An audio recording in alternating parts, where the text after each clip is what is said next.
ಮಂಡ್ಯದ ಮಳವಳ್ಳಿ ಭಾಗದಲ್ಲಿ ಇವತ್ತು ದರ್ಶನ್ ಪ್ರಚಾರವನ್ನು ಕೈಗೊಂಡಿದ್ದಾರೆ. ಚಾಲೆಂಜಿಂಗ್ ಸ್ಟಾರ್ ನೋಡೋದಕ್ಕೆ ಅಭಿಮಾನಿಗಳು ಮುಗಿಬಿದ್ದಿದ್ದಾರೆ. ಬಟ್ ನನ್ನ ಕೊಲೀಗ್ ಜೊತೆ ಮಾತಾಡ್ತಾ ಹೇಳ್ತಾ ಇದ್ರು, ಕೇವಲ ಈ ಭಾಗದಲ್ಲಿ ದರ್ಶನ್ ನೋಡೋದಕ್ಕಷ್ಟೇ ಸೇರಿರ್ತಕ್ಕಂಥದ್ದಲ್ಲ, ಅವ್ರನ್ನ ಮಾತನಾಡಿಸಿದಾಗ ತುಂಬ ಜನ 80% ಜನ ಇಲ್ಲ ಈ ಸರ್ತಿ ನಮ್ಮ ಬೆಂಬಲ ಏನಿದ್ರು ಸುಮಲತಾ ಅಂಬರೀಷ್ ಅವರಿಗೆ ಅಂತ. ಮತ್ತು ಈ ಭಾಗದಲ್ಲಿ ಅಭಿವೃದ್ಧಿ ಅಂತಕ್ಕಂಥದ್ದು ಇನ್ನೂ ಕೂಡ ಮರೀಚಿಕೆಯಾಗಿದೆ. ಎಷ್ಟೋ ಗ್ರಾಮಗಳಲ್ಲಿ ಚುನಾವಣೆಯನ್ನು ಬಹಿಷ್ಕಾರ ಹಾಕಿದ್ರಂತೆ ಕಳೆದ ಬಾರಿ. ಆ ಗ್ರಾಮಗಳವರೂ ಕೂಡ ಈ ಬಾರಿ ತೀರ್ಮಾನವನ್ನು ತಗೊಂಡು ನಾವು ಈ ಸರ್ತಿ ಸುಮಲತಾ ಅಂಬರೀಷ್ಗೆ ಮತವನ್ನು ಹಾಕ್ತೀವಿ ಅಂತಕ್ಕಂಥ ತೀರ್ಮಾನಕ್ಕೆ ಬಂದಿದ್ದಾರೆ. ಹಾಗಾಗಿ ದರ್ಶನ್ನನ್ನು ನೋಡೋದಕ್ಕೆ ಕೇವಲ ಜನ ಇಲ್ಲಿ ಸೇರಿದ್ದಾರೆ ಅಂತ ಅಲ್ಲ, ಬೆಂಬಲ ಕೂಡ ವ್ಯಕ್ತವಾಗ್ತಾ ಇದೆ. ಜೊತೆಗೆ ಈ ಮಳವಳ್ಳಿ ವಿಧಾನಸಭಾ ಕ್ಷೇತ್ರ ಕಳೆದ ಬಾರಿ ನರೇಂದ್ರ ಸ್ವಾಮಿ ಅವರು ಗೆದ್ದಿದ್ದಂತಹ ಕ್ಷೇತ್ರ. ಆದರೆ ನರೇಂದ್ರ ಸ್ವಾಮಿ ಸರ್ತಿ ಅತೃಪ್ತರ ಗುಂಪಿನಲ್ಲಿ ಕಾಣಿಸಿಕೊಂಡಿರೋದ್ರಿಂದ ಸಹಜ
ಓಕೆ, ನೀವೀಗ ನೋಡ್ತಾ ಇರತಕ್ಕಂಥ ದೃಶ್ಯ ಚಾಲೆಂಜಿಂಗ್ ಸ್ಟಾರ್ ದರ್ಶನ್ ಸುಮಲತಾ ಅಂಬರೀಷ್ ಅವರ ಪರವಾಗಿ ಪ್ರಚಾರವನ್ನು ಮಾಡ್ತಾ ಇದ್ದಾರೆ. ಐರಾವತನನ್ನು ನೋಡೋದಕ್ಕೆ ಮಳವಳ್ಳಿ ಭಾಗದಲ್ಲಿ ಜನ ಮುಗಿಬಿದ್ದಿದ್ದಾರೆ. ಒಳ್ಳೆಯ ರೆಸ್ಪಾನ್ಸ್ ಸಿಗ್ತಾ ಇದೆ. ದರ್ಶನ್ ಪ್ರಚಾರ ಆರಂಭ ಮಾಡಿದ ದಿನದಿಂದ ಇಲ್ಲಿ ತನಕ ಸುಮಾರು ಒಂದು 10-12 ದಿನ ಪ್ರಚಾರವನ್ನು ಮಾಡಿದ್ದಾರೆ. 10-12 ದಿನವೂ ಕೂಡ ಇವರು ಹೋದ ಕಡೆಯಲ್ಲೆಲ್ಲ ಜನ ಬೆಂಬಲ ಹೆಚ್ಚಾಗಿ ಸಿಗ್ತಾ ಇದೆ. ಮೈತ್ರಿ ಅಭ್ಯರ್ಥಿಯಾಗಿ ನಿಖಿಲ್ ಕುಮಾರಸ್ವಾಮಿ ಈ ಸರ್ತಿ ಸ್ಪರ್ಧೆ ಮಾಡಿದ್ದಾರೆ. ಪಕ್ಷೇತರ ಅಭ್ಯರ್ಥಿಯಾಗಿ ಸುಮಲತಾ ಅಂಬರೀಷ್ ಸ್ಪರ್ಧೆಯನ್ನು ಮಾಡಿದ್ದಾರೆ. ಬಿಜೆಪಿ ಈ ಭಾಗದಲ್ಲಿ ಅಷ್ಟೊಂದು ಪ್ರಬಲವಾಗಿಲ್ಲ, ಆದರೂ ಕೂಡ ಬಿಜೆಪಿ ತನ್ನ ಕ್ಯಾಂಡಿಡೇಟನ್ನು ಹಾಕದೇನೆ ಸುಮಲತಾ ಅಂಬರೀಷ್ ಅವರಿಗೆ ಬೆಂಬಲವನ್ನು ಕೊಟ್ಟಿದೆ. ಆದರೆ ಅದಕ್ಕಿಂತ ಹೆಚ್ಚಿನ ಬಲ ಸುಮಲತಾ ಅವರಿಗೆ ಸಿಕ್ಕಿರ್ತಕ್ಕಂಥದ್ದು ಕಾಂಗ್ರೆಸ್ನವರಿಂದ. ಯಾಕೆಂದರೆ ಕಾಂಗ್ರೆಸ್ನಲ್ಲಿ ಕೆಲ ಅತೃಪ್ತ ನಾಯಕರಿದ್ದಾರೆ. ಕಳೆದ ಚುನಾವಣೆಯಲ್ಲಿ ಸೋತಂಥವರು ಚಲುವರಾಯಸ್ವಾಮಿ ಇರ್ಬೋದು, ರಮೇಶ್ ಬಂಡಿಸಿದ್ದೇಗೌಡ ಇರ್ಬೋದು, ನರೇಂದ್ರ ಸ್ವಾಮಿ ಇರ್ಬೋದು. ಇವರು ಕಾಂಗ್ರೆಸ್ ಪಕ್ಷದ ಪರವಾಗಿ ಪ್ರಚಾರಕ್ಕೆ ಹೋಗ್ತಾ ಇಲ್ಲ, ಅಂದರೆ ನಿಖಿಲ್ ಕುಮಾರಸ್ವಾಮಿ ಪರವಾಗಿ ಪ್ರಚಾರಕ್ಕೆ ಹೋಗ್ತಾ ಇಲ್ಲ, ತಟಸ್ಥರಾಗಿ ಉಳಿದುಬಿಟ್ಟಿದ್ದಾರೆ.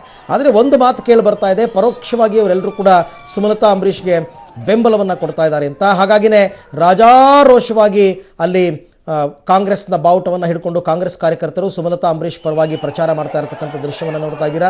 ಅಲ್ಲಲ್ಲಿ ಬಿಜೆಪಿ ಬಾವುಟ ಕೂಡ ಕಂಡು ಬರ್ತಾ ಇದೆ. ಬಿಜೆಪಿ ಅಷ್ಟೊಂದು ಪ್ರಬಲ ಇಲ್ಲ, ಆದರೆ ಜನಸ್ತೋಮ ನೆರೆದಿರ್ತಕ್ಕಂಥ ಜನಸ್ತೋಮವನ್ನು ತಾವು ನೋಡ್ತಾ ಇದ್ದೀರಾ.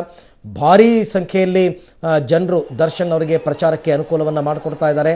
ಮಳವಳ್ಳಿ ಟೌನ್ನಲ್ಲಿ ಹೆಚ್ಚು ಪ್ರಚಾರವನ್ನು ಮಾಡ್ತಾ ಇದ್ದಾರೆ. ಈ ಸರ್ತಿ ಕಾಂಗ್ರೆಸ್ನ ಕಾರ್ಯಕರ್ತರ ಸಂಖ್ಯೆ ಹೆಚ್ಚಾಗಿ ಕಂಡು ಬರ್ತಾ ಇದೆ.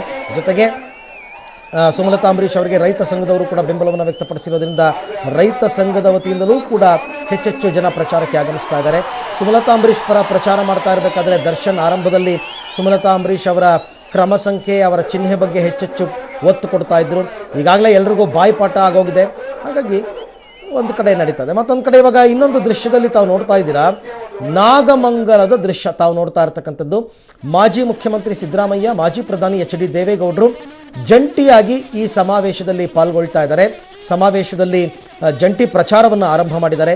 ದೇವೇಗೌಡರ ಮೊಮ್ಮಗ ನಿಖಿಲ್ ಕುಮಾರಸ್ವಾಮಿ ಪರವಾಗಿ ಚರ್ಚೆಯನ್ನು ಮಾಡ್ತಾ ಇರ್ತಕ್ಕಂಥದ್ದು. ಸಮಾವೇಶದಲ್ಲಿ ಮತದಾರರ ಜೊತೆ ಒಂದು ರೀತಿ ಸಮಾಲೋಚನೆಯನ್ನು ಮಾಡಿ ಅವರಿಗೆ ಅರಿವನ್ನು ಮೂಡಿಸುವ ಮುಖಾಂತರ ಪ್ರಚಾರದಲ್ಲಿ ಪಾಲ್ಗೊಳ್ತಾ ಇರೋದು. ಇವತ್ತು ಬೆಳಗ್ಗೆ ಸಿದ್ದರಾಮಯ್ಯನವರು ಬೆಂಗಳೂರಿನಿಂದ ಹೊರಡೋದಕ್ಕೂ ಮುನ್ನ ಇದೇ ಕ್ಷೇತ್ರದ ಮಾಜಿ ಶಾಸಕ, ಮಾಜಿ ಸಚಿವ ಚಲುವರಾಯಸ್ವಾಮಿ ಅವರು ಭೇಟಿಯಾಗಿದ್ದರು. ಖಡಾಖಂಡಿತವಾಗಿ ಚಲುವರಾಯಸ್ವಾಮಿ ನಿಮ್ಮ ಜೊತೆ ನಾನು ಪ್ರಚಾರಕ್ಕೆ ಬರಲ್ಲ ಅಂತ ಹೇಳಿದರು. ಹಾಗೆಯೂ ಕೂಡ ಸಿಟ್ಟು ಮಾಡಿಕೊಂಡು ಸಿದ್ದರಾಮಯ್ಯನವರು ಈಗ ಸಮಾವೇಶಕ್ಕೆ ಬಂದಿದ್ದಾರೆ. ಒಂದು ರೀತಿ ಸಿದ್ದರಾಮಯ್ಯನವರಿಗೆ ಇರ್ಸು ಮುರ್ಸು. ಯಾಕೆಂದರೆ JDSನಿಂದ ಕಾಂಗ್ರೆಸ್ಗೆ ಚಲುವರಾಯಸ್ವಾಮಿ, ರಮೇಶ್ ಬಂಡಿಸಿದ್ದೇಗೌಡರನ್ನ ಕರ್ಕೊಂಡು ಬಂದಿದ್ದೇ ಸಿದ್ದರಾಮಯ್ಯನವರು. ಈಗ ಸಿದ್ದರಾಮಯ್ಯನವರು ಮಾತನ್ನೇ ಅವರು ಕೇಳ್ತಾ ಇಲ್ಲ.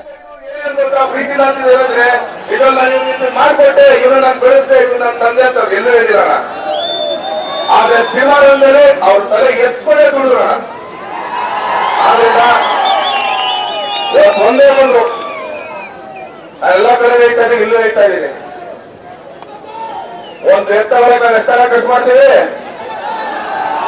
ಅದೇ ಒಂದು 4 ಹಸಾಗೆ, ಒಂದು ಕುರಿಗೆ, ಒಂದು ನಾಯಿಗೆ 500,000 ನಾವು ಮಾಡ್ಕೊಂಡ್ಬಿಟ್ರಣ. ಅದೆಲ್ಲೇ ನಾವೇ ಕಡಾಗಂದ್ರೆ ಇದನ್ನ ಸ್ವಾಭಿಮಾನ ಅಂತ ಹೇಳೋದು. ದಯವಿಟ್ಟು ಇದು ಒಂದೇ ಒಂದು ಅವಕಾಶ ಮಾಡ್ಕೊಡ್ರಿ ನಮ್ಮಲ್ಲಿ, ನಿಮ್ಮ ಸೇವೆ ಮಾಡೋದಕ್ಕೆ ಒಂದೇ ಒಂದು ಅವಕಾಶ. ಆಮೇಲೆ ಎಲ್ಲ ಕಡೆ ನಮ್ಗೆ ಹೇಳ್ತಾರೆ, ಇಲ್ಲ ಬರೀ ಆಕ್ಚುಲಿ ಕಲಾವಿದರು ನೋಡಕ್ ಅಭಿಮಾನಿಗಳು ಬಂದಾರಂತ. ಎಲ್ಲಿ ಅಭಿಮಾನಿಗಳು ಹೆಸರು ಬಂದಿರ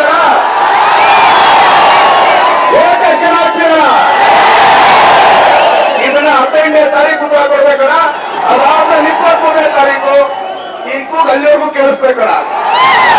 ದಯವಿಟ್ಟು ನಮ್ಮ ಮಕ್ಕ ನಮ್ಮಗಳಿಗೆ ನೀವು ಸೇವೆ ಮಾಡೋ ಒಂದು ಅವಕಾಶ ಅವ್ರು ಮಾಡ್ಕೊಡಿ ಅಂತ ಎಲ್ಲರೂ ತಲೆ ಮಾಡ್ಕೊಳ್ಕೊತೀವಿ. ಧನ್ಯವಾದಗಳ.